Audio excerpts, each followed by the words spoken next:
Hello everyone, কেমন আছো সবাই? আমি আর বৌদি এখন কিন্তু যাচ্ছি বাজারে, দাদার বার্থডে আজকে, তো কেক আনতে। তো চলো বাজারে গিয়ে তারপরে তোমাদের সঙ্গে আবার দেখা হচ্ছে। কেকের দোকানে কিন্তু চলে এসেছি, আর এদিকে বৌদি কিন্তু কেক দেখছে কোনটা নেবে। তারপর আমাদের কিন্তু এই কেকটা দেখে পছন্দ হয়েছে, তো এই কেকটাই নিয়ে নিলাম। বন্ধুগণ দেখো, আমরা কেক তো আনতে পেরেছি অবশ্যই, কিন্তু পুরো কাক ভেজা হয়ে তারপরে বাড়িতে এসেছি। এখন ড্রেস চেঞ্জ করে তারপরে যাব। দেবো কেক কাট।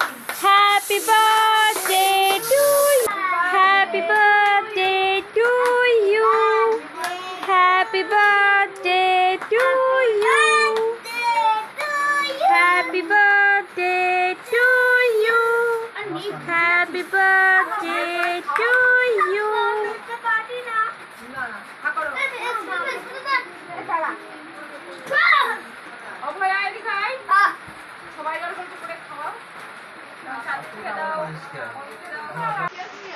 আমি এখন কেক খাই, আর তোমাদের ভিডিওটা কেমন লাগলো অবশ্যই কমেন্ট করে জানিও। তো টাটা।